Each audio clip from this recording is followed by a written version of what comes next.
was terribly cold and nearly dark on the last evening of the old year, and the snow was falling fast.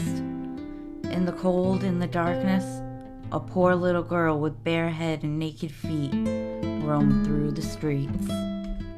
It is true she had on a pair of slippers when she left home, but they were not of much use. They were very large, so large indeed that they had belonged to her mother, and the poor little creature had lost them in running across the street to avoid two carriages that were rolling along at a terrible rate. One of the slippers she could not find, and a boy seized upon the other and ran away with it, saying that he could use it as a cradle when he had children of his own. So the little girl went on with her little naked feet, which were quite red and blue with cold. In an old apron she carried a number of matches, and had a bundle of them in her hands.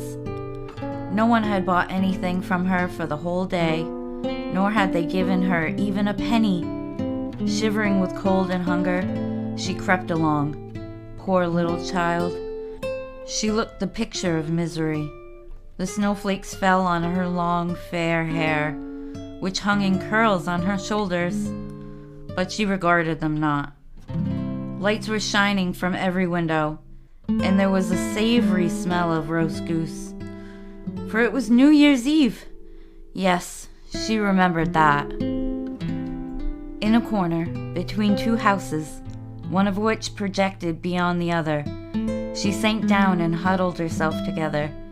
She had drawn her little feet under her, but she could not keep off the cold, and she dared not go home, for she had sold no matches, and could not take home even a penny of money. Her father would certainly beat her. Besides, it was almost as cold as home as here, for they had only the roof to cover them, through which the wind howled.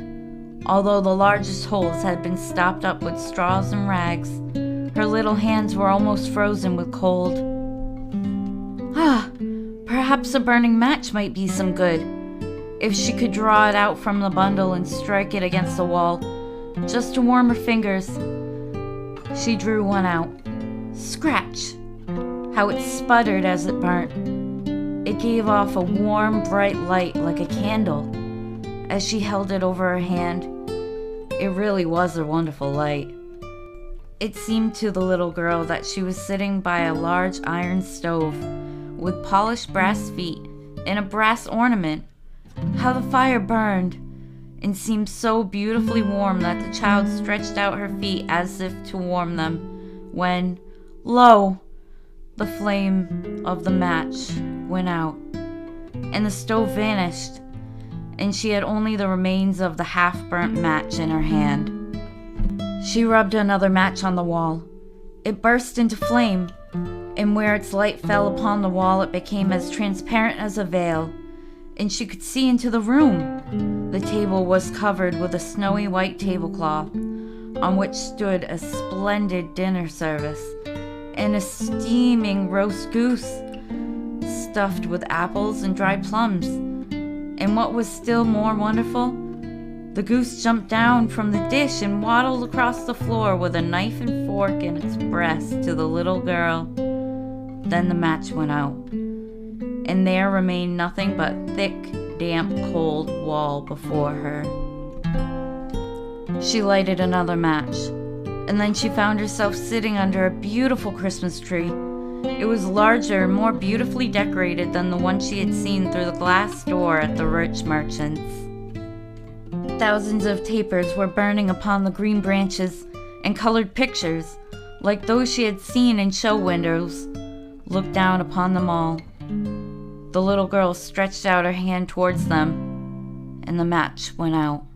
The Christmas lights rose higher and higher, till they looked to her like the stars in the sky. Then she saw a star fall, leaving behind a bright streak of fire.